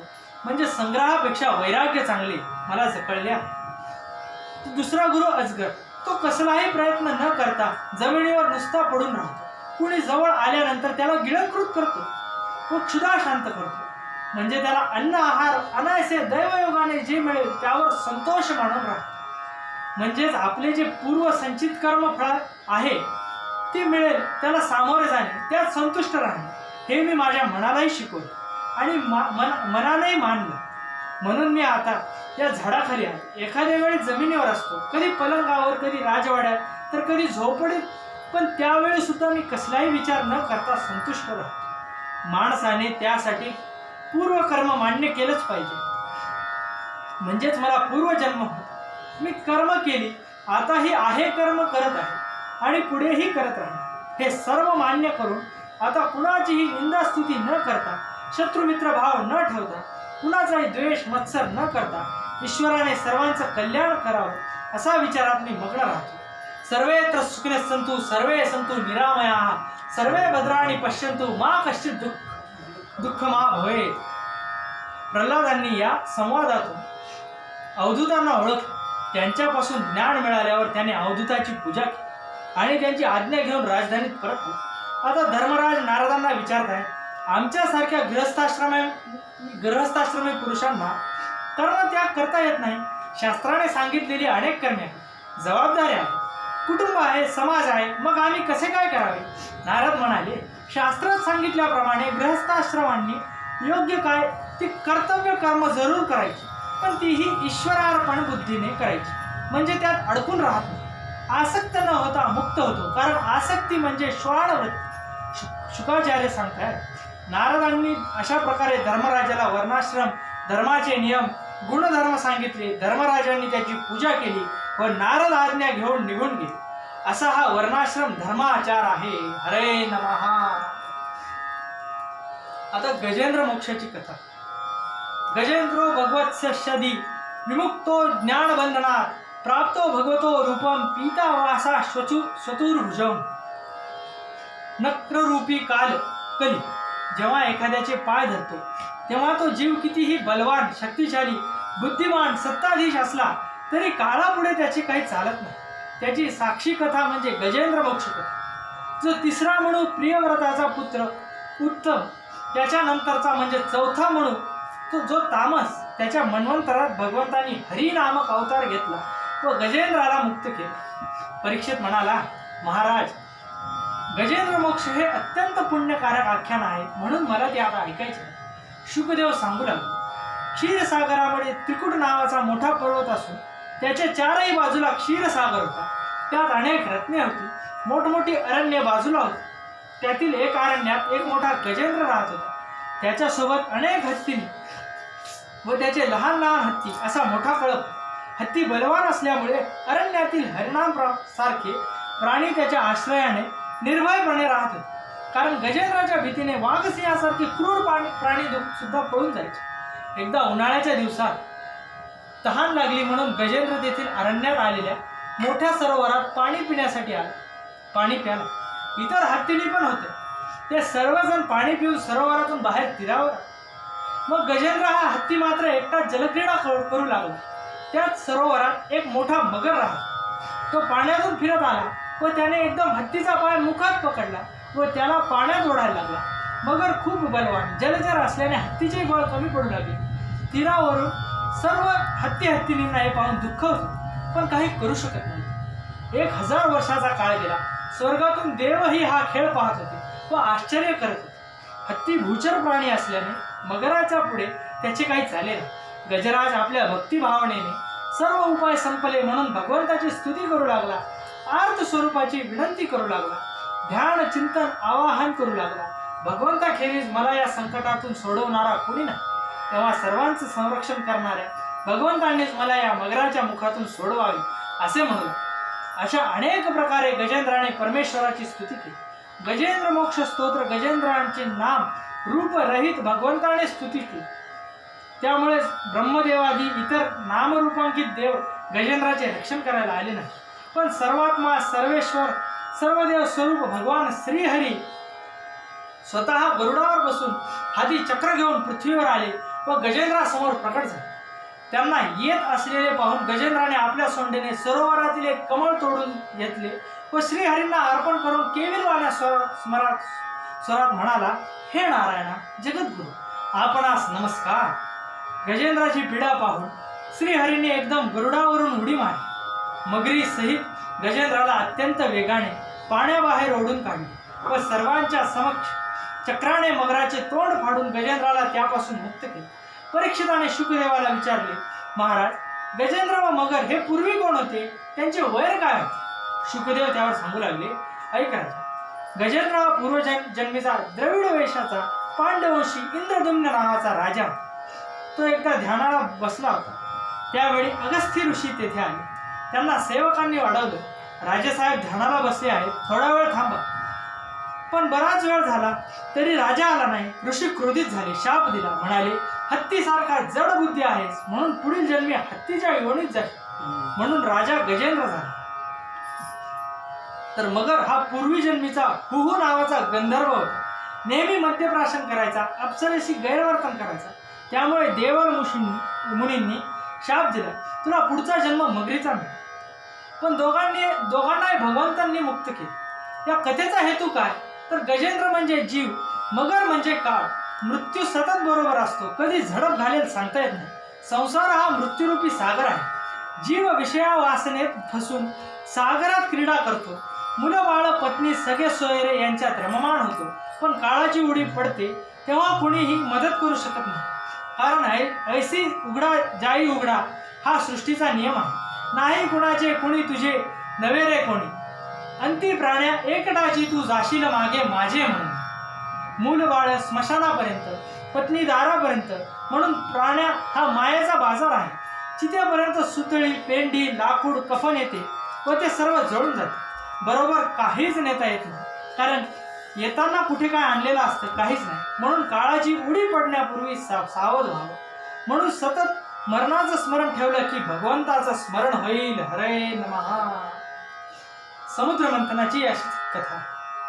एक एवेश्वर स्थानी सुरायके सुरेश्वर, विहर्तु कामस्थानाहम समुद्रो मथना दिवी. 6व्या चक्षुष मन्वंतरा भगवंतांनी अजित नावाने अवतार धारण करून देवदेवतांना एकत्र करून समुद्र मंथन करून घेतले व त्यातून निघालेल्या 14 रत्नांचं वाटप केलं. परीक्षित राजाने शुकदेवाला ती कथा सांगण्यास सांगितली.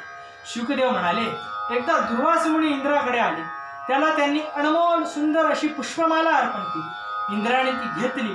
क्षणाचाही विलंब न करता ऐरावत म्हणजे हत्तीच्या गळ्यात घातली. तेव्हा त्यांना थोडा राग आला. मी एवढी प्रेमाने दिली आणि हत्तीच्या गळ्यात घातली. हत्तीने ती गळ्यातली माळ काढली आणि पायाखाली तुडवली. ऋषी रागावले व म्हणाले, इंद्रा, माझा अपमान झाला आहे. तुला शाप देतो. तू ऐश्वर्य भ्रष्ट होशील. तुझी सर्व संपत्ती समुद्रात बुडून जाईल. हा शाप असुरांचे गुरु शुक्राचार्यांना कळला. त्यांनी असुरांना सांगितले, इंद्रावर स्वारी कर. इंद्राचं राज्य असुरांना मिळालं. इंद्र पदभ्रष्ट झाला आणि दैत्यांचं बळ वाढलं.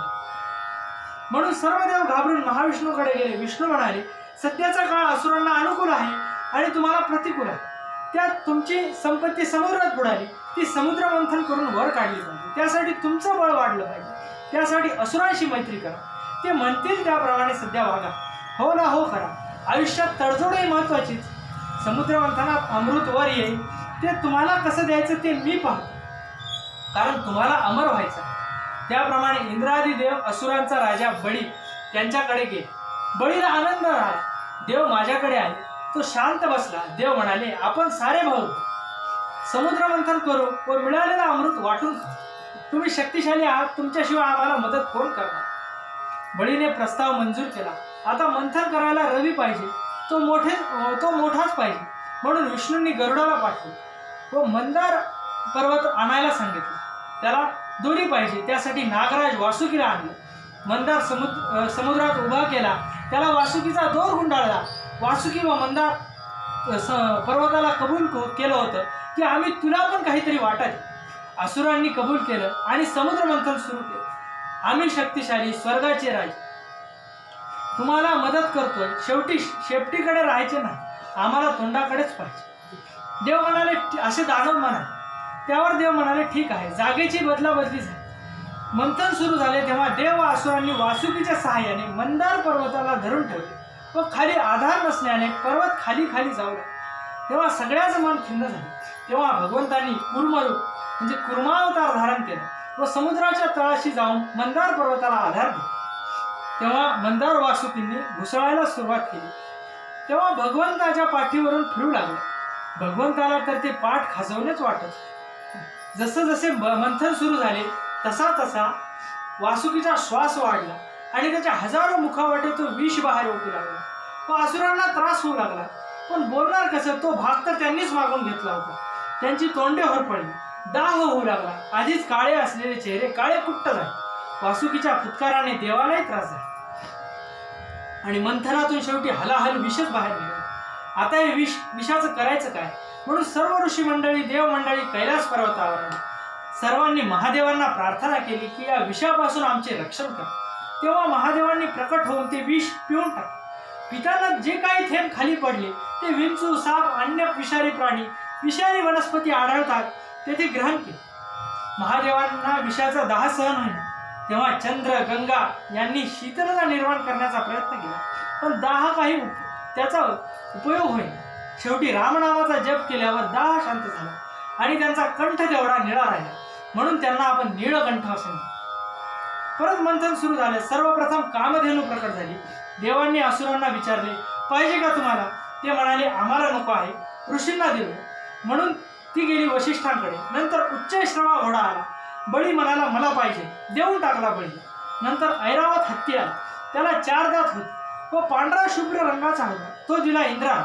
नंतर आला कौस्तुभमणी.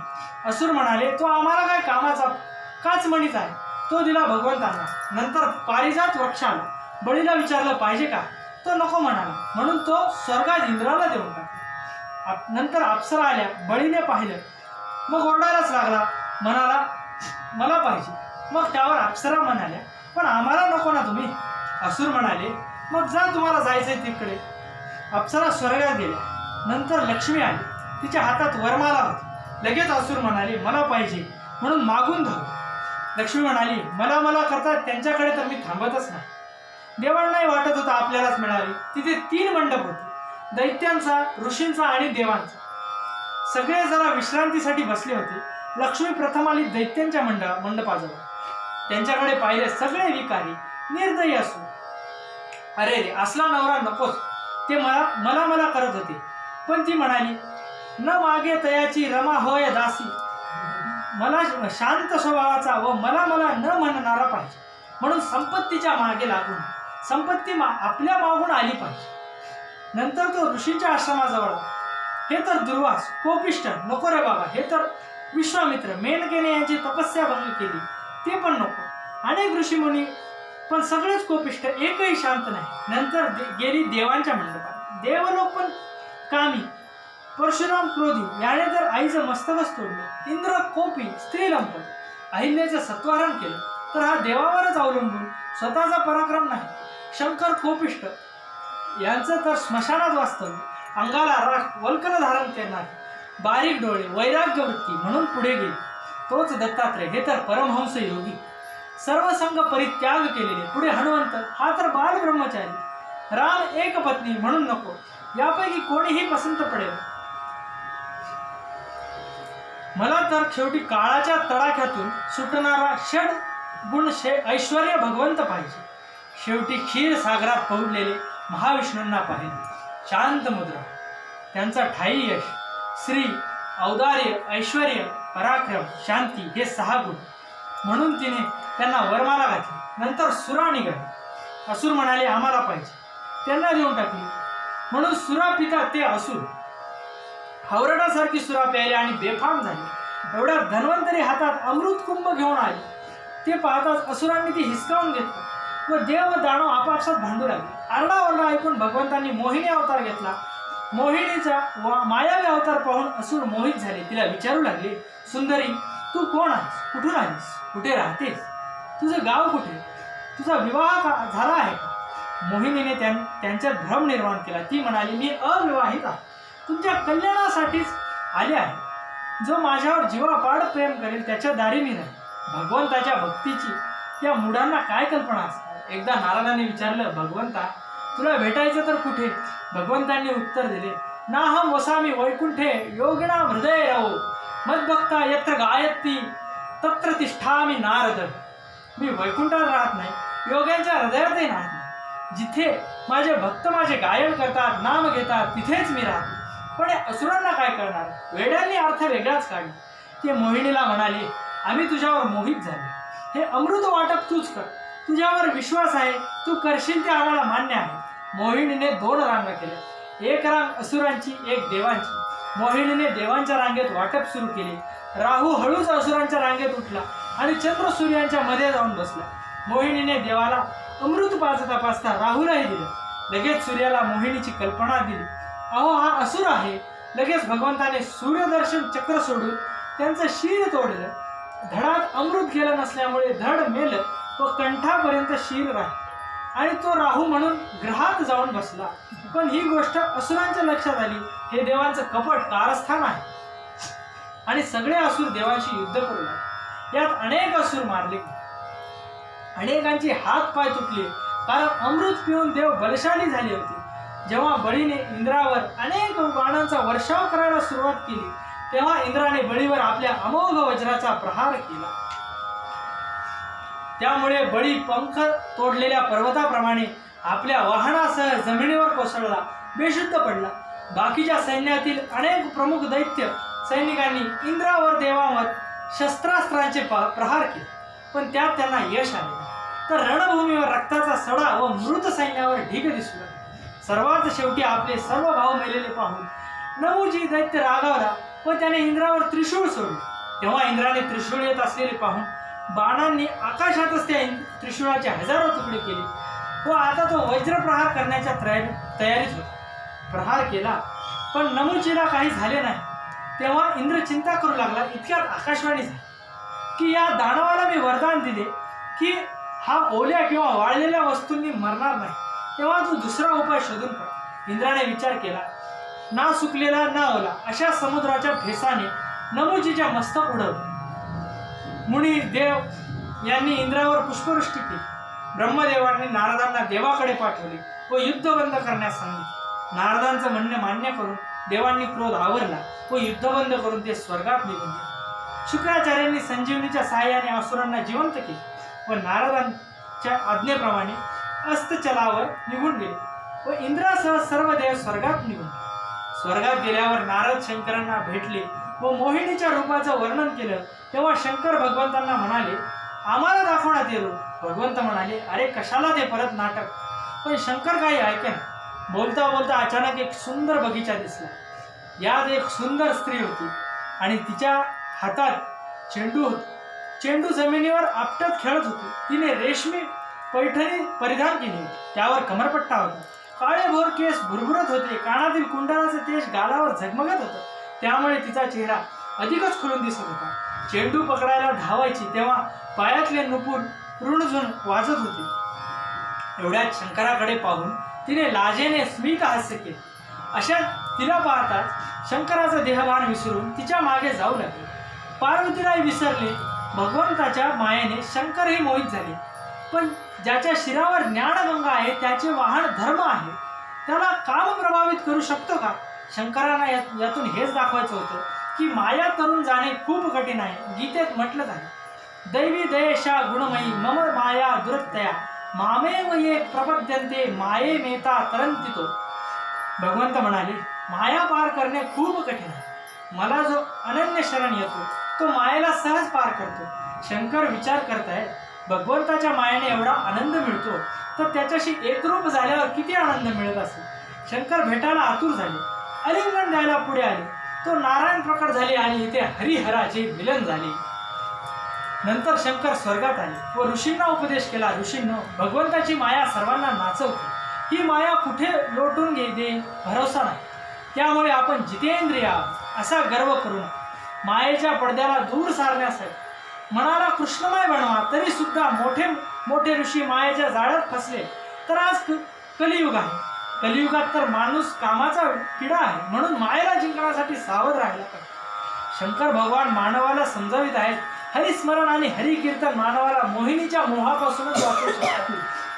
शुकाचार्यांनी राजाला सांगितले, राजा, ज्यांनी समुद्र मंथनाच्या वेळी आपल्या पाठीवर मंदाराचल पर्वत धारण केला त्या भगवंताचा पराक्रम मी तुला सांगितले. समुद्र मंथनाचे आख्यान हे मोहिनीच्या माया गुणांसह सांगितले. आपल्या चरण कमलांना शरण आलेल्या देवांना समुद्र मंथनातून निघालेल्या अमृताचे पान करून तृप्त असे अमर केले. तेव्हा जे कोणी त्यांना शरण जातील त्यांच्या कामना ते पूर्ण करतील. मी त्यांना नमस्कार करतो. समुद्र मंथन हा कथाभाग पूर्ण होतो. आज आपण याच कथेत विरमूया आणि पुढील भाग नंतर पाहू. हरे नमः हरे नमः हरे नमः. गोपाल कृष्ण भगवान की जय.